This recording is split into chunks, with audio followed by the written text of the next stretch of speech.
नमस्कार दोस्तों, आपका अपना चैनल के YouTube प्लेटफॉर्म पर आपका तहे दिल से स्वागत।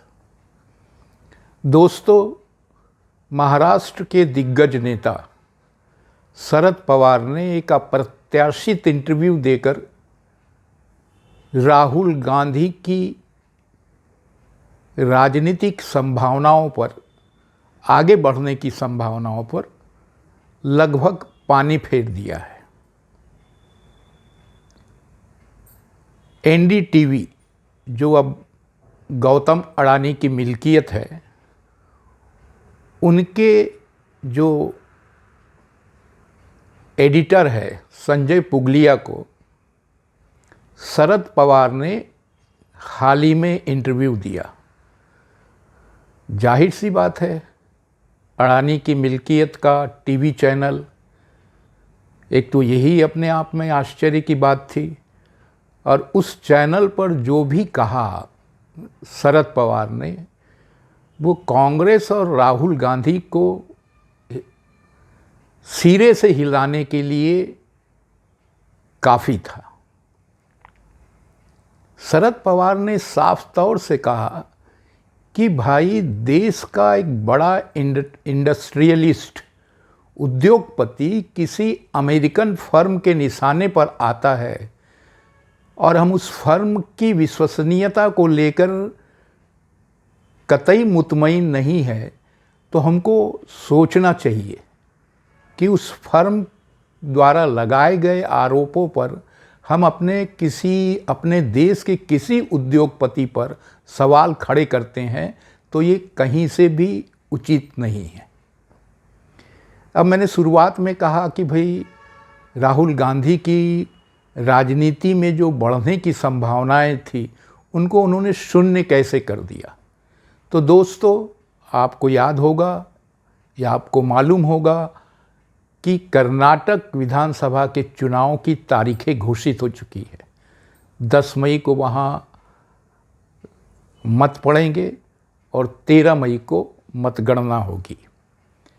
और कांग्रेस ने ये मान लिया था इस बार, या जो भी वहाँ से ओपिनियन पोल या कहिए सर्वे जो आ रहे थे, उस सर्वे में रुझान अब की कांग्रेस की तरफ ज़्यादा था। तो कांग्रेसियों ने ये मान लिया, या जो कांग्रेसी है, जो बड़े ही निष्ठावान है राहुल गांधी के प्रति, उन्होंने गांधी जी को इस बात के लिए राजी कर लिया था कि कर्नाटक विधानसभा चुनाव में दिल दिमाग लगाकर आप चुनाव प्रचार करिए, और उस चुनाव प्रचार का नतीजा हमारे हक में रहेगा और हम यहाँ अपनी सरकार बनाने में कामयाब होंगे। इस तरह से राहुल बाबा को रीलॉन्च करने का उन्होंने संभवतः एक प्लेटफॉर्म के रूप में कर्नाटक चुनाव को देखा था। मगर हमारे शरद पवार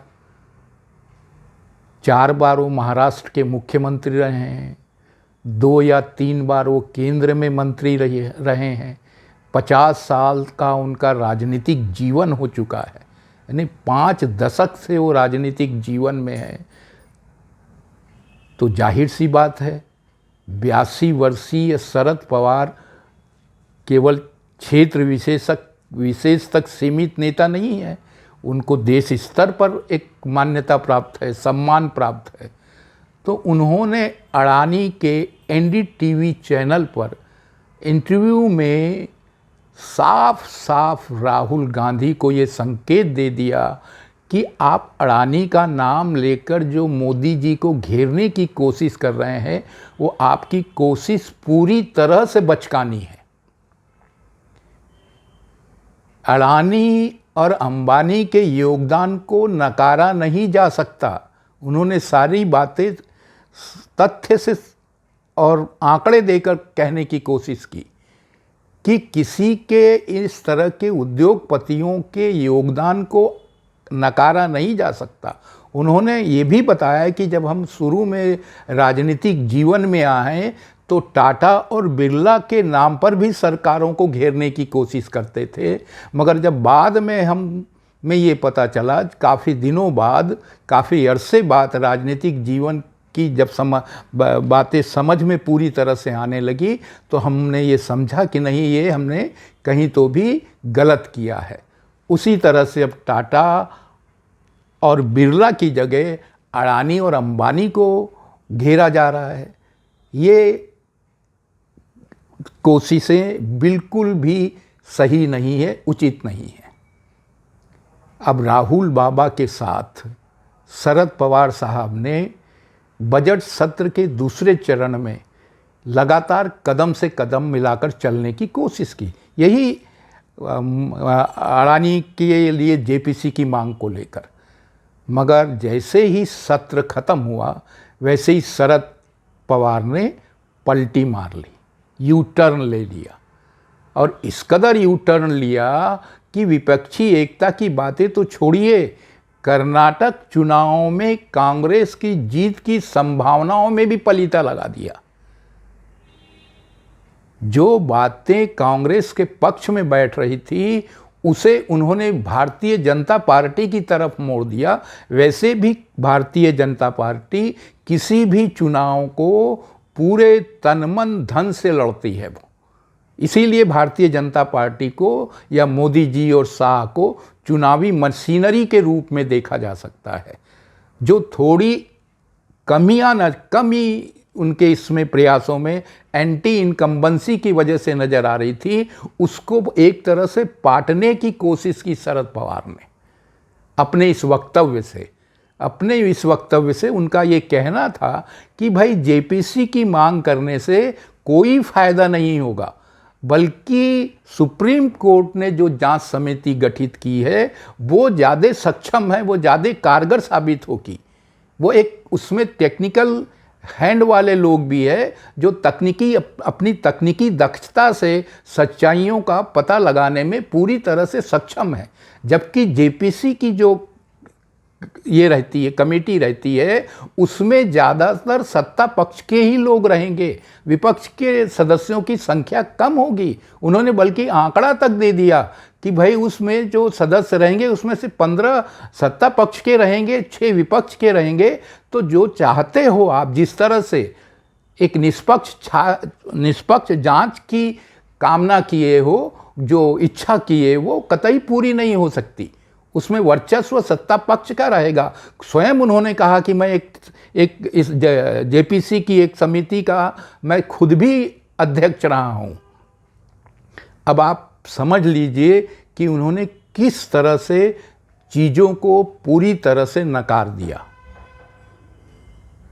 अब राहुल गांधी तो जाहिर सी बात है इस पर तिलमिलाए होंगे, बौखलाए होंगे।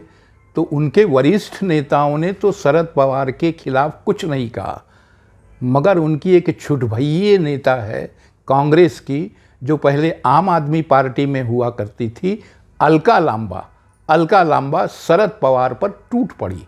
न केवल टूट पड़ी बल्कि उसने अडानी के साथ शरद पवार के फोटो को अपने इस पर डालकर, ट्विटर पर डालकर, उसने उनको लालची कहा, कायर कहा, अपशब्द कहे।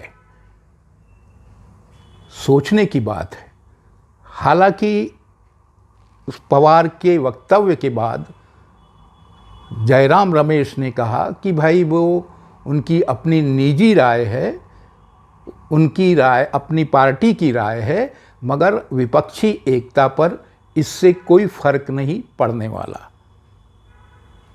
अब चाहे वो जितना कहे कि भाई इस विपक्षी एकता पर कोई अंतर नहीं आने वाला, हम 19-20 दल जो साथ आए हैं, जिन्होंने मोदी अडानी के रिश्तों को लेकर सवाल उठाए हैं, वो सवाल वैसे ही बरकरार है, हमारी एकता भी वैसे ही बरकरार रहेगी।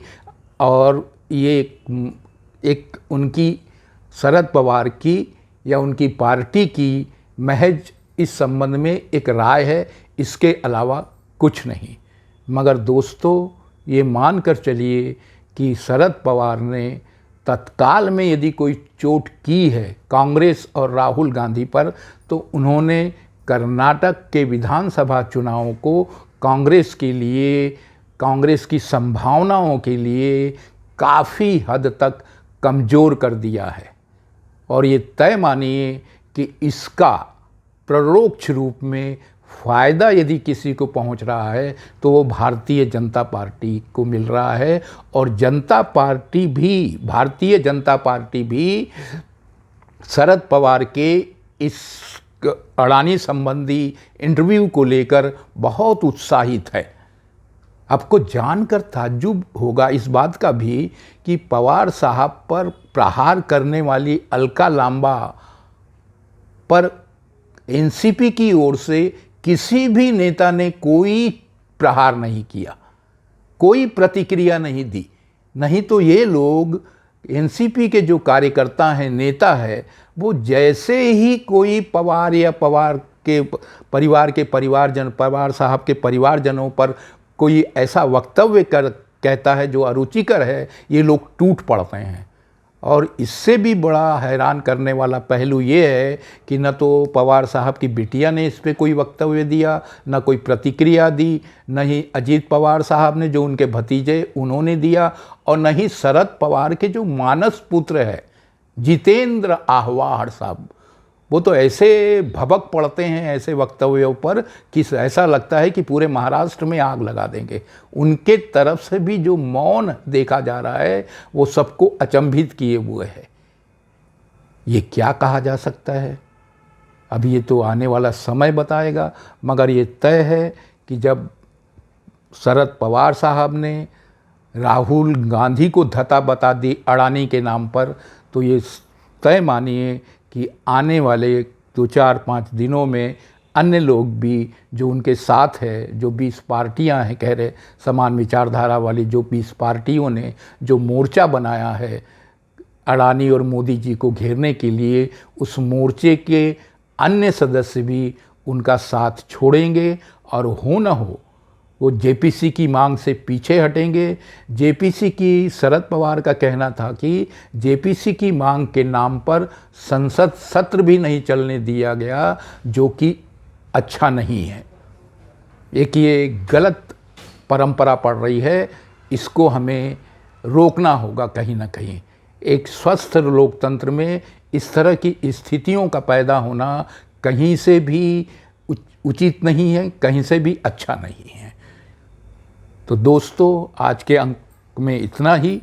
धन्यवाद।